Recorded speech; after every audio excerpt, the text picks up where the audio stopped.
All right, this week isn't going to be a flip through, but actually talk about an adventure or a series of adventures, a campaign unto itself.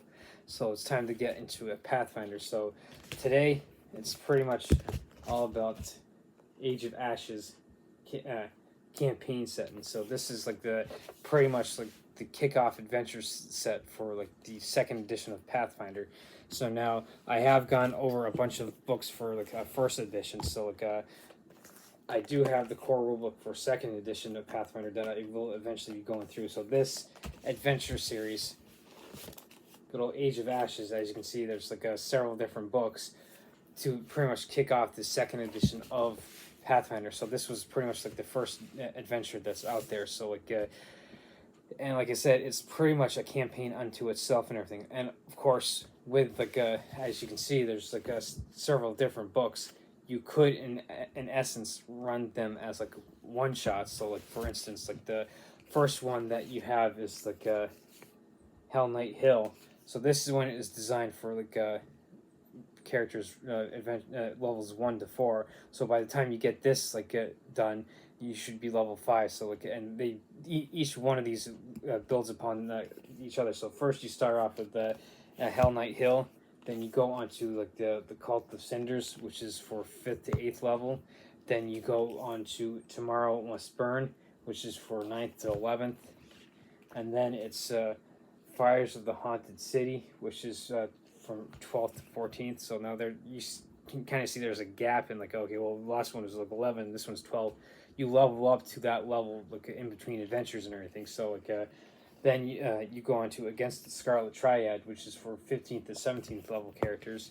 And then to finish it off, you go get with Broken Promises, which is the 18th to 20th level. So as you can see, this whole series of 6 books takes you all the way from level 1 to level 20 and everything. So as we go through these, like for instance with the Hell Knight Hill, Dawn of a New Age. Fires burn atop the ruined citadel on Hell Knight Hill, sending plumes of red smoke into the air that could be a call for help. Within the old keep, strange invaders from a distant land, mysterious long-lost ruins, and the machinations of a shadowy organization await discovery. Something dire is building toward an apocalyptic event, and it falls to your characters to stop the end before it begins. The Age of Ashes adventure path begins with this one, the Hell Knight Hill. So again, I've gone through like the levels and everything. So then you go on to the Cult of Cinders. So this one is the Stand Against the Darkness. The citadel atop Hell Knight Hill has been claimed, along with the ring of ancient portals in its basement. What dangers lie beyond this magical portal, and what do the cultists who've used it before have in store? There's only one way to find out. The heroes must travel through to the lands beyond, where they will make new allies, face new enemies, and do much, much more. So this continues, like I said, with the Age of the Cult of Cinders. So then we move on to Tomorrow Must Burn. So this one is a new enemy rises. With the defeat of the Cinderclaw cultists, a new enemy has been revealed. The sinister merchants guild known as the Scarlet Triad seeks to revitalize the slave trade, and their raids grow ever more bold. Unprovoked attacks on a small town force the heroes to join the fight to prevent the Scarlet Triad from growing ever more powerful. And it's like it says, this says the Age of Ashes adventure path continues with Tomorrow Must Burn. So then we move on to Fires of the Haunted City. So this one, Fires Down Below. The Scarlet Triad, slavers at the center of a vast conspiracy, have been tracked to the Five Kings Mountains. There, in the subterranean city of Sagarak, the slavers have forged an alliance with the terrifying dragon. To stop them, the heroes must navigate a complex political landscape and perhaps make an alliance of their own with a dwarven king who's been dead for thousands of years. So this it continues with the Fires on the Haunted City as I move my fingers out of the way. Next is Against the Scarlet Triad. So the Scarlet Triad's last stand. The slavers known as the Scarlet Triad had been defeated twice before, and now the time has come for the heroes to confront them in their stronghold in the sprawless city of Katapesh, but the Triad still enjoys the support of the city's government. Before the organization can be destroyed, the PCs will need to undermine the Triad's reputation, a task requiring guile, force of arms, and luck. So it continues with against Scarlet Triad. So as you can see in the description, rogues and bards and stuff really would shine in this episode. And then finally, you go to Broken Promises. So portals to the apocalypse. The city of promise was founded in order to create a utopia, but the revelation of a sinister agenda pursued by the city's highest authority could spell disaster. With knowledge of the conspiracy, the PCs must find a way to navigate the complex politics of a city ruled by a dragon, while simultaneously enduring in the face of the growing fury of a dragon god. The Age of Adventure Path concludes with this Broken Promise, a complete adventure for 18th to 20th level characters. So as you can see, this is pretty much like a campaign unto itself. 6 books that build upon each other and everything. So, and this, like I said, was pretty much the kickoff adventure book of the Pathfinder setting. So, as I fumble around for map and everything, as I make a mess and everything. So anyway, this is the campaign set and everything. So like the 5 Kings Mountain ranges is like I could be mistaken, was right in this area.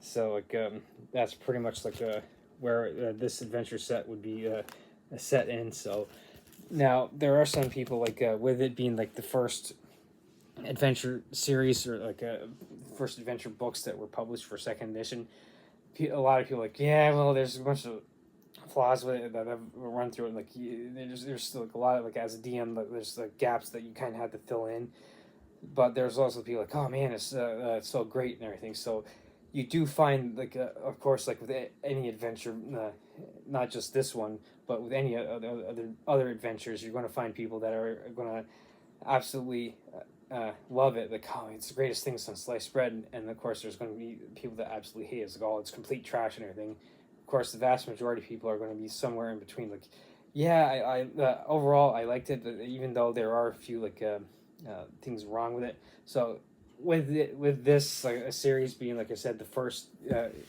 series of books of adventures for 2nd edition, you are obviously going to run into some problems. It's like a same thing like with video games. Like sometimes like a video comes out and like maybe they have like a bug or something in that they didn't realize they had, and like, or maybe they needed to do a patch or something. Like I think of like the online role playing games like World of Warcraft or Final Fantasy 14. Sometimes something comes up and we're like, oh hey, look, something new came up. We have to make a patch for it and everything. So. For first adventure books, first adventures are going to have their kind of like their flaws. So like, but as like a DM, what's great is that with having all these books like pre-written for you, like I've said with other pre-made adventures, like Curse of Strahd is probably like one of the best ones that's written out there for D&D. You're going to find stuff that you might not necessarily like agree with, or how you might find some flaws. Like, oh well, as a DM, I might want to tweak this and tweak that and everything.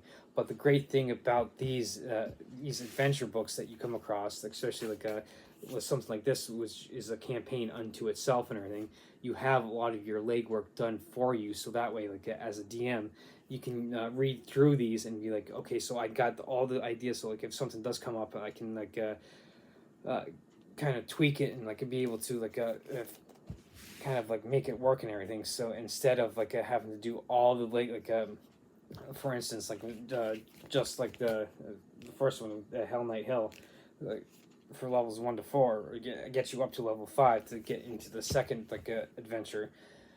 It gives you all like how to get the player characters to like the Hell Knight Hill, and like it sets the stage and get them involved and get kind of like gets the flow of the adventure. Like, okay, you'll go here, this happens, and this is the villain, and like these are NPCs, and it gives you all that already pre-generated for you, So that way, as a DM, you're not sitting there like, oh man, I have to sit here, I have to draw up this whole map, and I have to sit here and draw like a, I have to like go like this encounter like this map, and I kind of like get a brief view of like one of the maps, and kind of like I had to write up that map, I have to write up the environs, I have to write up the NPCs and everything. So like I as DM, and like I always say that like stuff like this, especially for new DMs, is always great. So because it gives you everything you already need. So it gives you that experience. Like, oh, okay, so this is how we run adventures, and like,